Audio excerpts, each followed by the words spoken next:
peak potentials, you could say, is a big brother to here and now. We have different personalities and different look, but the blood is the same.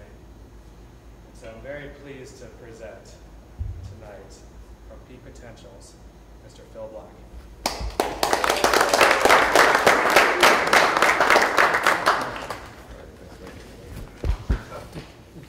Okay, does that just look like Zoolander or what? Is that just?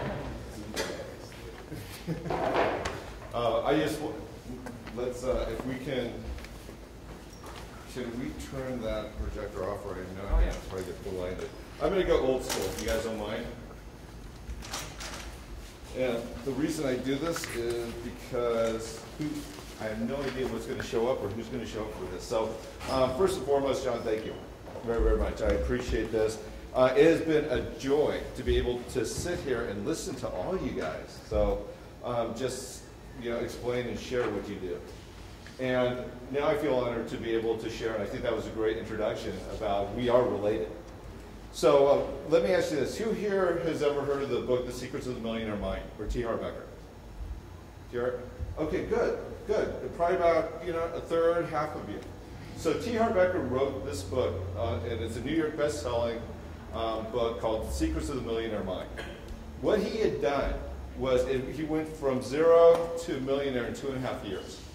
And it wasn't smoke and mirrors. It was actually using very strong principles that all of us as entrepreneurs use, but he put it into a very systematic approach.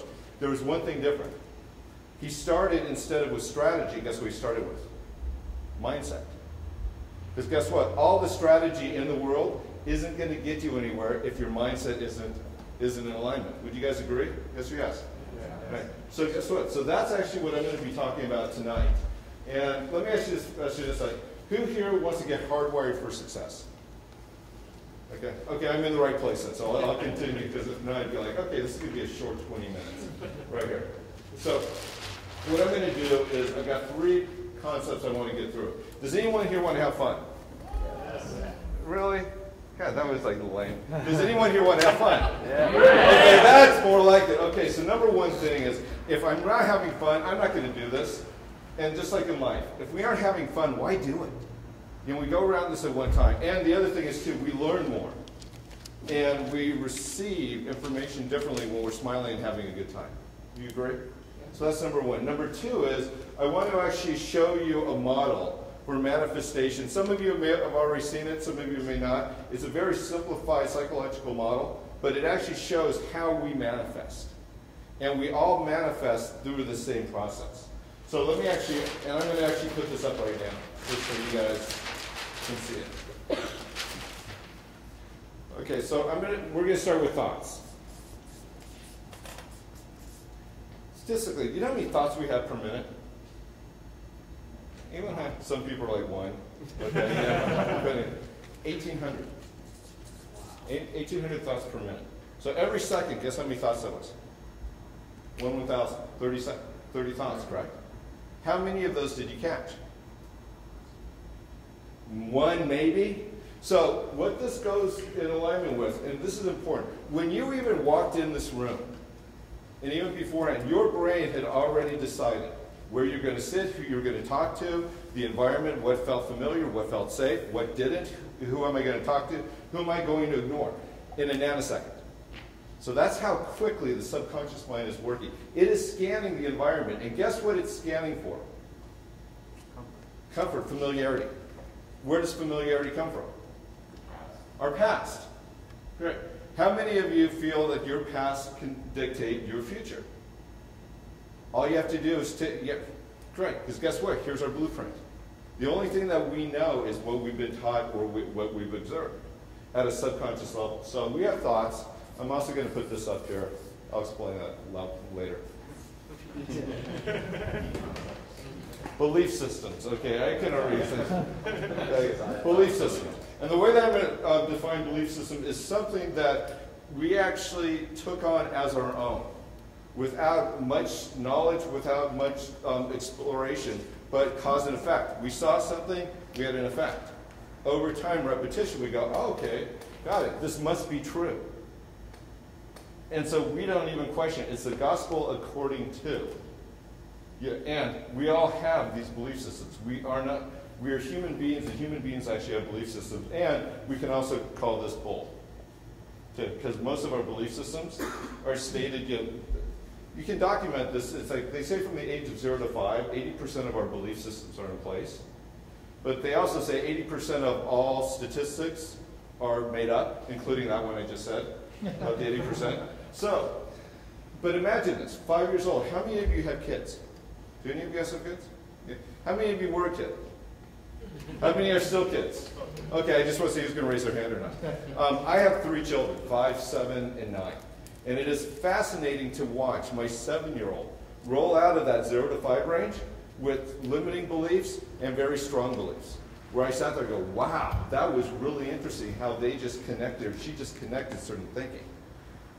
But between 0 and 5 is the developmental age where we're absorbing information. So 1,800 thoughts per minute. Our thoughts create what? So let me go down this model. Our thoughts create what? Okay. Simpler than that. Feelings. Okay. Now, our feelings actually will generate thoughts also.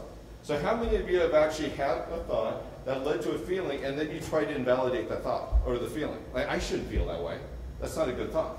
Or that's not a good feeling. Has anyone done that? Right? And so now it creates, guess what? A secondary feeling. So that's where maybe fear can turn into anger. Or fear turns into blame or shame because now we've actually judged the way that we're actually feeling. Does that make sense? So our feelings move us to what? Actions. And our actions do what? What do they create? Reality or results. Very simplified model. And then our results will do what for our beliefs? Oh, reinforce it. How many of you have ever had a situation where you go, I knew it, I knew that's exactly how it was going to happen? Here's the structure of a self-fulfilling prophecy. Right here. Now, the interesting thing is, too, was I've seen it happen with both ways. Our beliefs will always reflect our results. Our results will always reflect our beliefs. So, right here. And it's actually really interesting. So for us to change our results, where do we need to go to? It makes sense? Right, that's, you know what? And that, thanks. What's your name? Spencer. Hey, Spencer. Good to meet you. I'm Phil. So Spencer, as Spencer said, is exactly what we do. We want to change the results. Guess where we go to? First place. Well, I just need to do more or less of this. How well does that work? Right. The reason being, how many of you have ever joined a gym? You made mention of this. How many of you have ever joined a gym and never gone?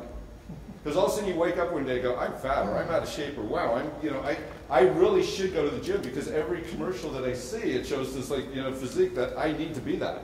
So guess what? I'm going to go to the gym. Has anyone else done that besides me? You join a gym, great, I'm going to work out, and then how many times you go? About a month's worth. About a month's worth, right. And then guess what kicks back in? Our old behavior, our old blueprint, right? So just by changing our action, is that also the law of insanity? Doing the same thing over and over again, expecting to get a different result?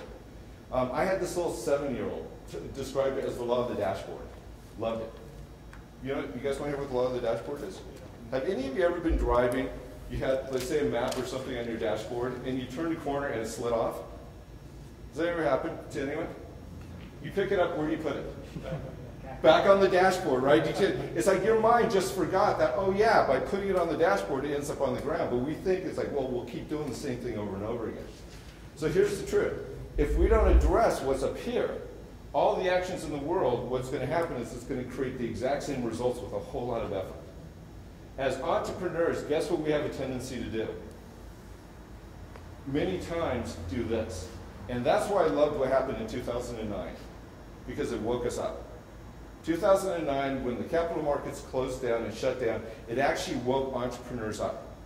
And even people who weren't entrepreneurs, it woke up to realize that they needed to become entrepreneurs. There's a lady named Barbara Marx Hubbard that says, crisis always precedes transformation. I want you to remember, crisis always precedes transformation. So when you're in a space thinking that, wow, life isn't going the way that you would expect, guess what? Congratulations, because guess what's next? transformation. So we're in an entrepreneurial state that sometimes always feels like crisis. Because as an entrepreneur, guess what your main job is? To solve the next problem that's going to show up on the horizon, right? And that next problem, guess what? Or solution is going to be what? Your next problem. And so if you realize it's like, okay, having the mindset, it's like your only job is to create solutions to the problems, which will eventually, those solutions will become your next big problems. So does this model make sense? Let me go back to this. So if it does, every result that you currently have in your life stems from what? Your thought or belief systems, right?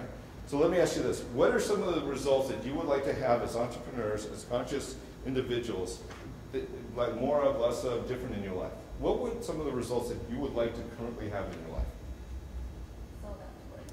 What was that? Sold out tours. Okay, sold out tours. And if you had sold out tours, what would that do? It would let me think about my parents' house. There you go, okay. It would probably create a little of this. Yeah. And then as you were sharing in your story, it also is going to affect My restaurant. the restaurants, the individuals, everyone actually profits from that too with your song. Great, that's great. What else? What other results would you like to have?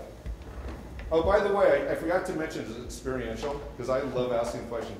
Great, yeah. I'm looking for investment capital. Okay, so you're looking, capital, so. okay, great. You're looking for more capital. Cool. Anything else? You have to watch out. Even you move like that, I could be an auctioneer too, and I would be like, sold. So even if you like move just a little, I'm going to call on you. Okay. So anything else? What are the results that you would like to have? Free time. Free time, thank you. Who here would like to have more leisure time? Great. And, I like to get clear on my passion. okay. Okay, create more passion. I love that. That's awesome. Yeah. Okay, so once again, if this holds